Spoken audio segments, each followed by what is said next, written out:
Bien bonjour à tous, j'espère que vous allez bien, tout ça. J'ai eu l'opportunité en cours il y a peu d'avoir à produire un devoir super intéressant qui m'a vraiment passionné. J'en ai donc profité pour transformer ce taf dont j'étais fier en article et grâce à mon entreprise actuelle j'ai pu être publié dans le JDN qui est un média assez important en France qui traite de marketing, communication, économie, etc.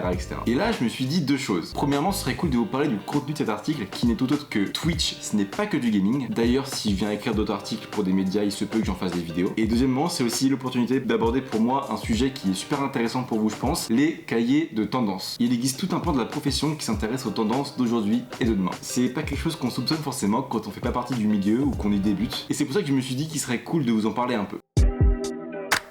Dans un premier temps, on va se poser la question, qu'est-ce qu'un cahier de tendance ? À la base, les cahiers de tendance appartiennent surtout au secteur de la mode. Ce sont des outils qui ont pour objectif d'analyser de nombreux signaux et phénomènes, comme les tendances socioculturelles, économiques, voire même technologiques, et qui peuvent donc permettre d'anticiper les futures modes, les futures tendances. On peut d'ailleurs en créer dans de nombreux domaines autres que la mode pure. Ça peut être dans l'alimentaire, le jeu vidéo, voire même le tourisme, etc. Il y a plein de possibilités. Et ce sont donc des outils très précieux pour les marques et agences de communication aujourd'hui. Car les cahiers de tendance permettent de projeter les marques et d'avoir un coup d'avance sur la concurrence en restant toujours à la pointe dans le milieu dans lequel elle évolue. Et maintenant qu'on a défini la notion de cahier de tendance, une seconde question se pose. Qui sont les acteurs, les personnes qui s'interrogent sur les tendances de demain ? Il y en a de nombreux et je vais essayer de vous en faire une petite revue. On peut déjà parler des cabinets de tendance, agences prospectives ou bien bureaux de tendance. Il y a de nombreux noms pour les désigner. Ces entreprises sont spécialisées dans la recherche de tendances, comme leur nom l'indique. Elles possèdent des clients qui sont surtout issus de l'univers de la mode, que ce soit vestimentaire, décoration, beauté, et pour lesquels elles vont réaliser des analyses qui leur permettront de déterminer les tendances de demain qui influeront leur industrie. Mais ces entreprises ne s'arrêtent pas à la simple revue de tendance. Elles peuvent aussi conseiller les clients de manière stratégique sur les décisions à prendre et les actions à mener vis-à-vis de ces tendances qui auront été détectées. C'est un travail de fond qui s'appuie sur des fortes expertises, mais surtout sur des données qualitatives et quantitatives. Pour ma part, durant ma scolarité, j'ai eu la chance de réaliser un projet pour le cabinet Tendance Speculators, qui est un des cabinets les plus importants en France. Dans le cadre de ce projet, j'ai pu me rendre en Chine pour y analyser les différentes tendances de consommation au sein du marché chinois, et en se concentrant sur des marques issues de différents secteurs. Avec mon équipe de travail, on s'est concentré sur des marques issues du secteur du sportwear, de la décoration intérieure et des vêtements pour enfants. Je vous en parlerai certainement dans une vidéo dédiée pour développer un peu plus cette expérience qui était ultra enrichissante. Alors abonne-toi si ça t'intéresse. Mais bref, ces entreprises spécialisées ne sont pas les seules à s'intéresser aux tendances. De nombreuses entreprises dans le secteur des études au global peuvent également apporter leur pierre à l'édifice. On peut par exemple penser au groupe Kantar et à ses différentes structures telles que Kantar Media ou bien Kantar Vision. Le rôle le plus connu de Kantar est de fournir des études à leurs clients. Ce sont des experts de la veille et de l'analyse. Petite parenthèse pour ceux qui sont pas du tout du milieu. La veille, c'est faire de la recherche, de la récolte d'informations, se documenter, etc. C'est pas du tout comme la mise en veille d'un ordinateur. Oubliez ça surtout. Enfin bref, et Kantar peut être effectivement amené à produire des cahiers de tendance sur de grands thèmes, que ce soit à la demande de leurs clients ou bien de leur volonté même. Parce que oui, le fait de produire un cahier de tendance ou une analyse tendancielle ne vient pas forcément d'une demande d'un client. L'enjeu des cahiers de tendance, c'est aussi de montrer son expertise dans un domaine bien précis, et ainsi se positionner en tant qu'expert sur le marché. De nombreux médias de la communication se prêtent par exemple au jeu chaque année, en invitant parfois des chefs d'entreprise, voire des talents reconnus dans le milieu pour qu'ils puissent témoigner de leur savoir, ce qui leur permet au passage de faire un petit peu de pub pour l'entreprise et surtout d'affirmer leur expertise personnelle aux yeux de beaucoup de monde. C'est un peu du personal branding en somme. Voilà pour ce petit tour d'horizon du marché de la tendance. Pour ma part du coup, comme je vous l'ai dit, en cours je me suis essayé à ce travail d'analyse et j'ai donc voulu prendre le cas de la plateforme Twitch.